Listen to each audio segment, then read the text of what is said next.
The first screen that appears is the 2020 Integrated Report Viewer Introduction.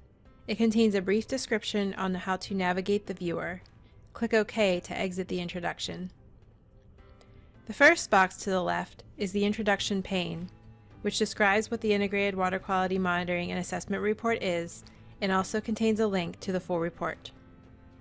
A contact for questions about the report and viewer is also located here.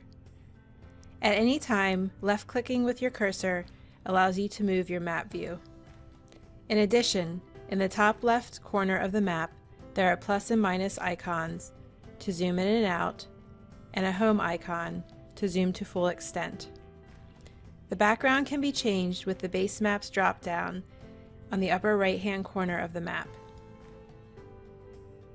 For now, we are going to leave the base map on topographic. The next box on the left side is the Layers pane. This contains all streamlines and lake polygons, or layers, for which you are able to view information.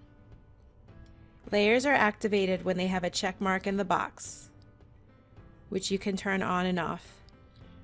The Aquatic Life Impaired and Aquatic Life Supporting layers are already activated, but notice that the check mark is gray. This is because the layers are only viewable when zoomed into adequately. So let's do that here. One way to zoom to a location is to type it into the box on the upper left-hand side. You can search for any address, county, or even township using this box. Let's search for Silver Spring Township.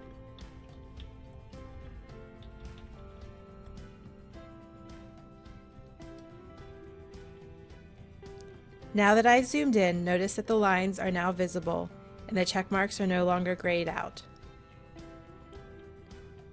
I can expand the layers here and see that the Aquatic Life Impaired Streams layer is red and the supporting layer is green. I can turn on and off other layers as desired. Layers must be turned on to view information associated with them in the map. If desired, we can also activate the Hydrologic Unit Code, or HUC layer, and the Municipalities layer. The County Boundaries layer is already activated. At this point, I could just investigate the current map displayed. However, there are also other search mechanisms. The next box on the left-hand side is the Find pane. Search functions are in this pane. You can limit your search to any layer. However, if you're unsure what the assessments are on a stream of interest, you can just search under Streams All. There is one search option for lakes. I am going to search for a specific stream that we're unsure of the assessments of.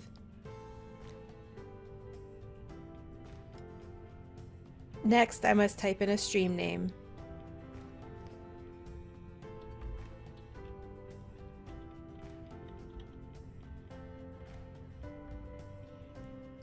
Starting to type in a name will bring up choices, so I can also select from the list as I type.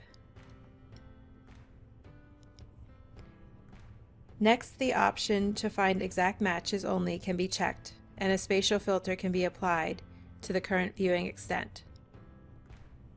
I'm going to leave the filter to the entire map.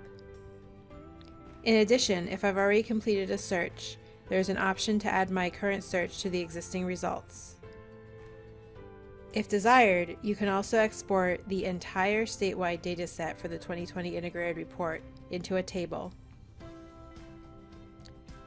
If searching for a specific type of impairment, say Aquatic Life Impaired, you can narrow down your search using the assessment ID if you know it, the impairment source, impairment cause, or the category that the impairment is located on. I'm going back to all streams and I'm going to search for Connedaguinet Creek. Next, I click the search button. The map will zoom to my stream of interest.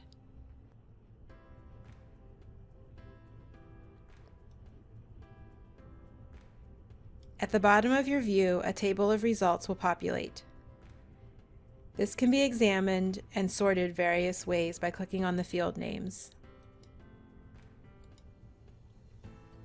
In addition, the table can be exported for use outside the viewer. See the Export button on the right-hand side.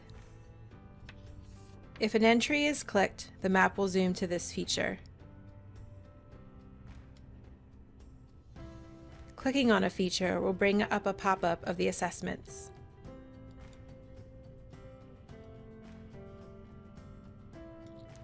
Note that in order to view all assessments and all source-cause combinations, the arrow at the top right of the pop-up must be used. Also note in our example that there are multiple stream uses in the pop-up. Again, if the layers of interest are not selected to the left, they will not appear in the map. To clear out your selection, go to Clear, Clear All, and X out of the table.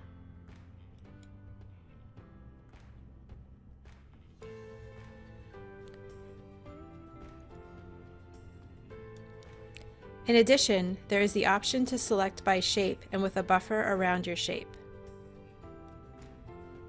One must select the assessment of interest, select a buffer,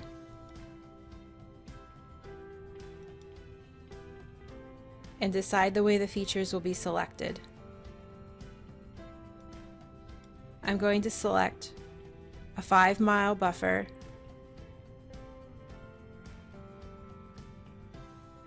and freehand polygon.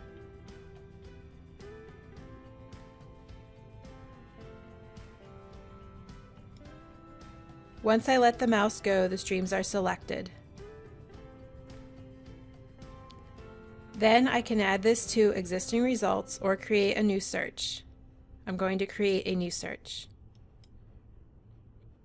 This has selected all impaired streams within 5 miles of my polygon.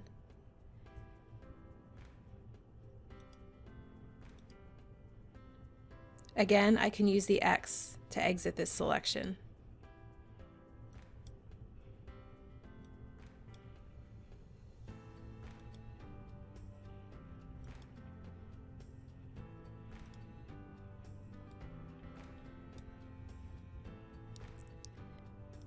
The next box on the left-hand side is the measurement pane.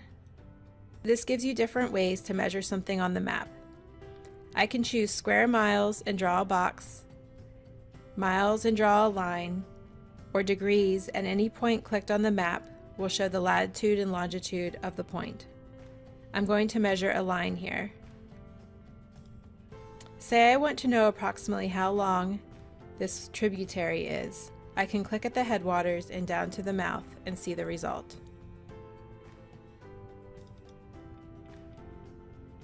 It's approximately 0.39 miles long. Lastly, there is a pane to print the results of your searches.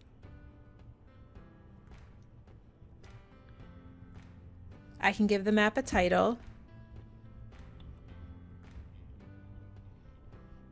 and determine what format and layout I want it to be. In addition, there are some more detailed options for print settings under the Settings drop-down. If you have any immediate inquiries, there is also a Help icon in the top right-hand corner of the screen, the question mark. Of course, if you have any additional questions or comments, please contact the Water Quality Division at the listed contact information under Introduction. Thank you and happy mapping!